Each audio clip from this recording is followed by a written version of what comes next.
next guest is Christiana Holcomb, legal counsel for the Alliance Defending Freedom.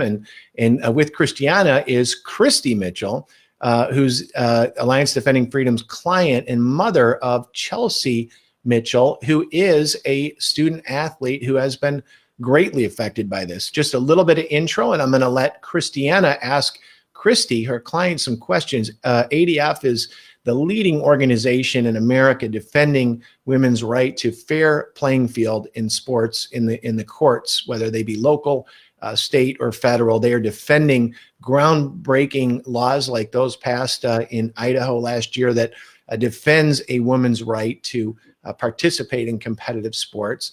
And they're defending female athletes in Connecticut who are being forced after, in many cases, a life of training to compete against males. Christiana's counsel in the Connecticut case, and Christy Mitchell is her client. Thank you both for being here, and I'm going to let you guys have a little bit of a conversation here. Thank you. Yeah, Craig, thanks so much for having us. So Christy, as the prior speaker mentioned, you have some pretty practical experience with what policies like the Equality Act, how they would impact girls and female athletes across the state. So talk to us about, why do you think the Equality Act needs to be exposed?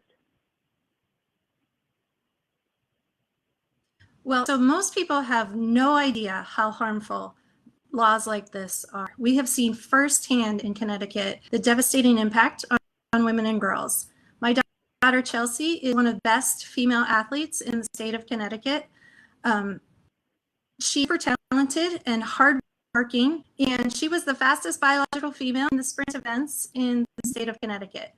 But because Connecticut has a law like the Equality Act, Chelsea was compete against biological all 4 years of her career. During her junior year, she lost 4 state championships to biological males, and she's not alone. Girls all across the state have been impacted by policy. They've lost opportunities to compete in finals or advance to the next level of competition. They've lost podium spots. 15 state championship titles have gone to 2 biological males in the last few years, and 7 New England championship titles. So the impact has just been devastating to us here in Connecticut. And if the Equality Act is passed, this is something that we will see nationwide. So in essence, what you're saying is, if the deceptively titled Equality Act actually creates inequality for female athletes like your daughter Chelsea and other young women across the state of Connecticut. It absolutely does. I mean, it's discriminatory towards girls and women, for sure. And it is astounding how the rights of girls and women have just been disregarded and disrespected in our state because of a policy like this. I really want to underscore for viewers that the Equality Act is the single greatest threat in generations to women's rights that we've seen. And look, this applies not just in the area of sports, but across so many other areas of life as well.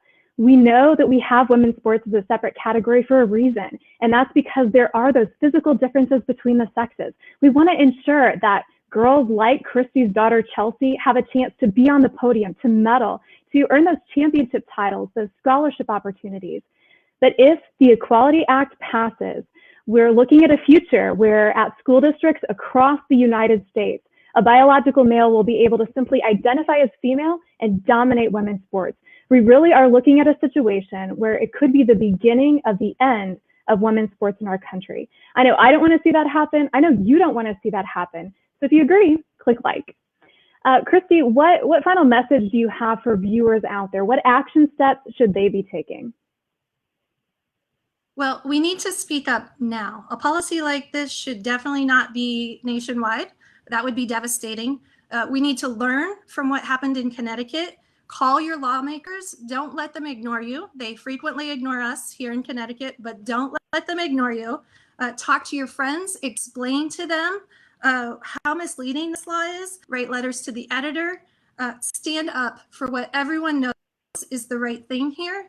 Stand up for women and girls. And I thank everyone out there for your support and being here today. Speak up now before it's too late. Craig? Thank you. Thank you, ladies.